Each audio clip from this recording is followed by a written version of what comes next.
Bonjour à tous. Que l'Éternel Dieu, par notre Seigneur Jésus-Christ, vous bénisse abondamment dans les lieux célestes. Amen. Prions. Père éternel, par notre Seigneur Jésus-Christ, nous invoquons ton nom. Puisses-tu guider nos cœurs, notre esprit et notre âme à ta vérité transcendante, qui édifie tout notre être entier, afin d'être entièrement consacré à toi et faire ta volonté. Accorde-nous le pardon de nos péchés et de nos iniquités que nous ignorons. Enseigne-nous à suivre tes voies. Enseigne-nous, Père éternel, au nom de notre Seigneur Jésus-Christ, de transformer notre être tout entier, de nous accorder le renouvellement de notre intelligence et que les yeux de nos cœurs voient et que nos oreilles entendent ta vérité. Amen. Bonjour à tous et que le Dieu de notre Seigneur Jésus-Christ vous bénisse abondamment dans les lieux célestes en Christ par le Saint-Esprit qu'il a mis en nous afin que nous puissions être guidés dans toute la vérité. Amen. Aujourd'hui, bien-aimés, frères et sœurs, je vous partagerai, selon la grâce qui m'a été accordée, la signification de l'Église sans tache ni ride, celle que le Seigneur viendra chercher bientôt. Amen. Bien-aimés, j'ai participé à un échange sur la parole de Dieu et l'interprétation de certains passages relatifs à l'Église pure de Christ. Je me suis senti beaucoup interpellé, car depuis quelques jours, je sentais la main de Dieu sur moi, afin de faire cet enseignement sur son Église. Un frère dans la foi a tôt fait de me rappeler cette demande qui m'est imposée. J'obéirai donc, selon la grâce qui m'a été accordée, et voici ce que l'Esprit qui est en moi dit à ce propos. Puissiez-vous être édifiés et exhortés par ces quelques paroles qui sont en moi, et ce, pour la gloire de Dieu. Amen. Il est écrit, Apocalypse 22, 12 à 17, « Voici, je viens bientôt, et ma rétribution est avec moi, pour rendre à chacun selon ce qu'est son œuvre. Je suis l'alpha et l'oméga, le premier et le dernier, le commencement et la fin. Heureux ceux qui lavent leurs robes, afin d'avoir droit à l'arbre de vie et d'entrer par les portes dans la ville. Dehors les chiens, les enchanteurs, les impudiques, les meurtriers, les idolâtres et quiconque aime et pratique le mensonge. Moi, Jésus, j'ai envoyé mon ange pour vous attester ces choses dans les églises. Je suis le rejeton et la postérité de David, l'étoile brillante du matin. Et l'Esprit et l'Épouse disent, « Viens », et que celui qui entend dise, « Viens », et que celui qui a soif vienne, que celui qui veut prenne de l'eau de la vie gratuitement. Amen.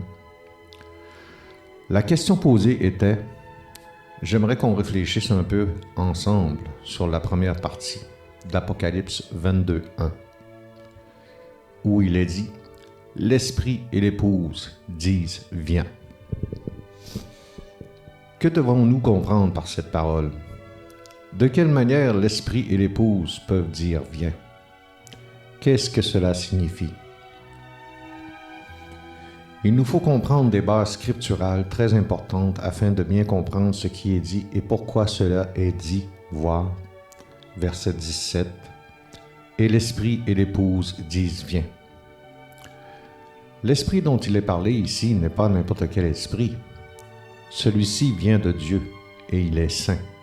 De là, l'appellation de Saint-Esprit. Il faut donc, suite à cela, comprendre que pour les que pour que l'Église de Christ dise d'une seule voix avec le Saint-Esprit « Viens », celle-ci doit être sainte et irréprochable, sinon il ne peut avoir aucune communion, voire d'unité entre les deux. Il est important de faire une distinction entre élus et appelés. Ceci demandera une autre étude.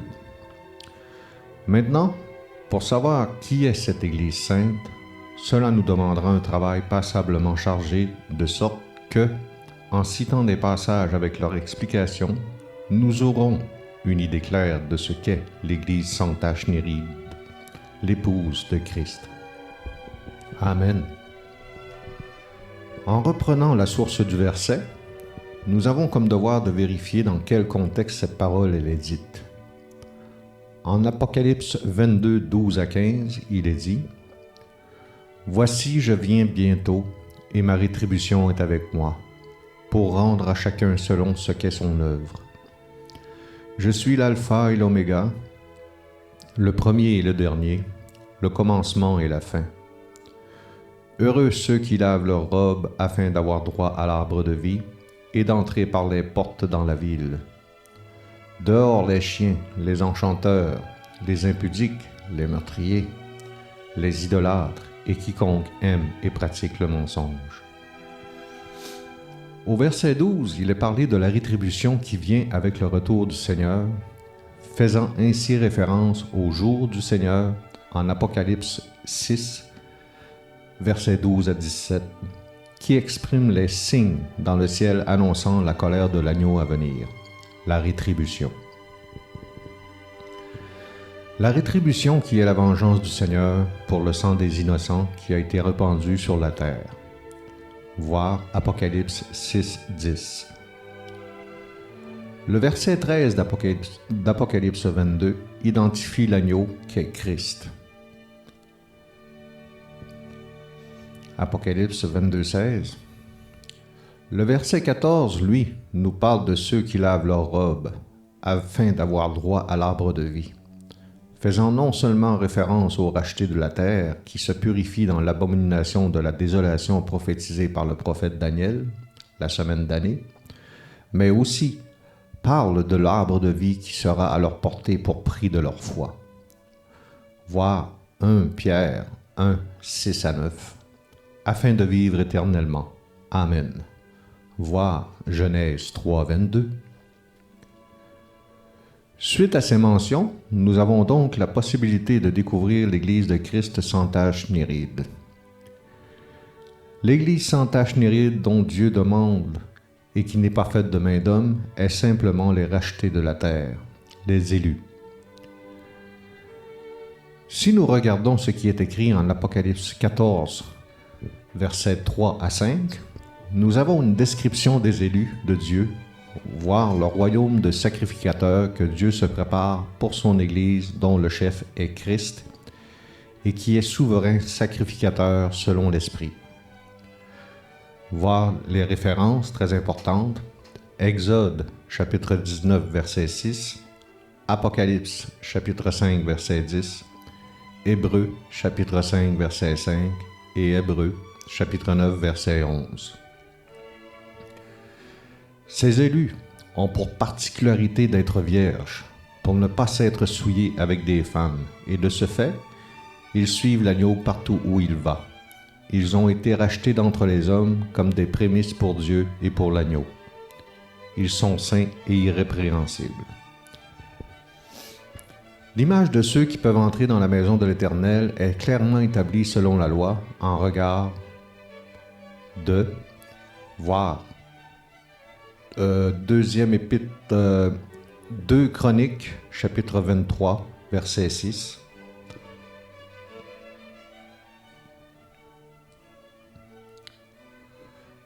Les rachetés de la terre, élus, sont vierges dans le sens où, en ne s'étant pas souillés avec des femmes, ces dernières symbolisant la fausse Église de Christ, les faux enseignements.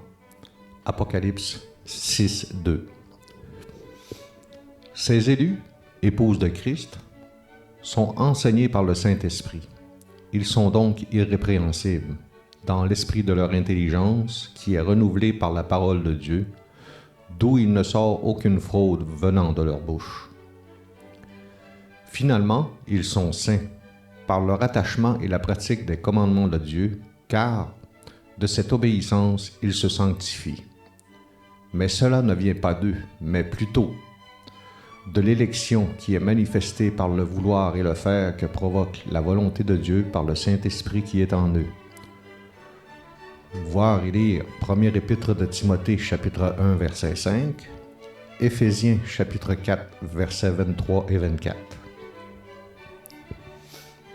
En ce qui concerne la première résurrection, dont sont l'objet les élus de Dieu lors du retour de Christ, nous les identifions par la mention du mot « prémisse », faisant référence à la première récolte des âmes et d'un reste qui est sur la terre, c'est-à-dire la première résurrection qui est pour les élus. Christ étant selon l'Écriture le premier-né d'entre les morts, il est logique de croire que la première résurrection qui est pour les élus, saints et irrépréhensibles, soit les prémices, première récolte, pour Dieu et pour l'agneau. Apocalypse, chapitre 20, verset 6.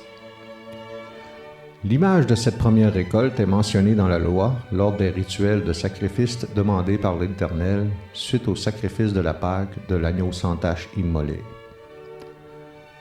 Voir Exode, chapitre 34, versets 25 et 26.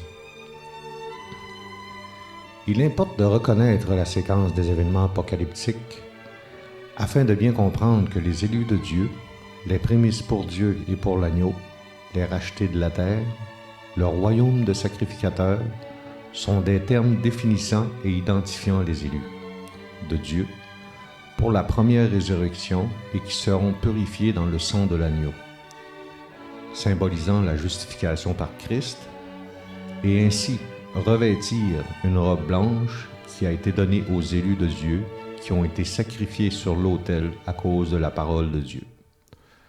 Apocalypse, chapitre 6, verset 9. L'identification de l'Église pure et sans tache ni ride est difficile à démontrer, car ce sujet est très complexe et demande beaucoup d'éclaircissement afin de bien comprendre et de rester dans la vérité. Quand il est dit en Apocalypse, chapitre 14, versets 3 à 5, que les élus sont irrépréhensibles, cela veut simplement dire que l'esprit de leur intelligence est renouvelé par le lait spirituel et pur venant de Dieu, l'onction qui enseigne. Premier épître de Jean, chapitre 2, verset 27. Le lait spirituel et pur venant de Dieu. Premier épître de Pierre, chapitre 2, verset 2. De ce fait, étant renouvelés dans l'esprit de leur intelligence par l'onction qui accorde le lait spirituel et pur venant de Dieu par le Saint-Esprit, ils sont irrépréhensibles, donc sans faute dans leur bouche. Ils sont établis dans la vérité. Leur sainteté étant la résultante de la pratique des commandements de Dieu, Apocalypse 14, 12, la saine doctrine de la sanctification dépend de ce respect. Voir toutes ces références qui sont très importantes. Premier épître de Timothée, chapitre 1, verset 5. Premier épître aux Corinthiens, chapitre 7, verset 19. Jean 17, 17 à 19. Premier épître de Jean, chapitre 5, verset 3. Premier épître de Jean, chapitre 2, verset 4. Premier épître de Pierre, chapitre 1, verset 15.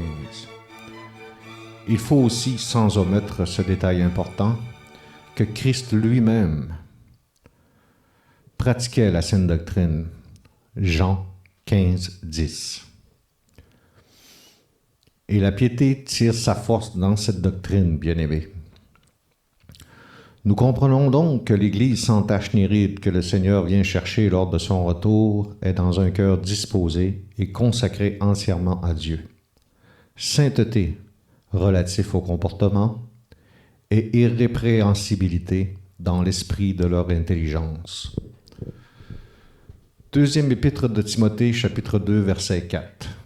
Il est écrit, « Il n'est pas de soldat qui s'embarrasse des affaires de la vie s'il veut plaire à celui qui l'a enrôlé. » Nous pouvons maintenant comprendre et répondre à la question proposée en regard de Apocalypse chapitre 22, verset 17, où il est dit « Et l'esprit et l'épouse disent, viens. » L'épouse, Église sans tache ni ride, qui attend l'époux, Christ, disent conjointement et d'une seule voix, « Viens Seigneur », car sainte comme Dieu demande d'être, c'est-à-dire irrépréhensible, sans fraude dans leur bouche, parlent toujours selon la vérité. Amen. Que la grâce de Dieu manifestée par notre Seigneur Jésus-Christ et que la communication de l'Esprit Saint soit toujours avec vous tous. Amen. Racheter des vivants et dès le commencement des temps, tu as résolu de me ramener vers toi. Et tu m'as prédestiné à entrer dans ta gloire, afin de glorifier ton nom, pour l'amour de ton royaume éternel. Nous vivons dans le monde, et malgré son état de perdition, ton amour finit par nous attirer, en la personne de ton Fils envoyé. Tu nous as donné ton esprit de vérité, qui remplit tout notre être. Nous invoquons ton Saint-Nom, que ton royaume vienne sur terre, et ta justice s'établisse, pour anéantir le prince de ce monde.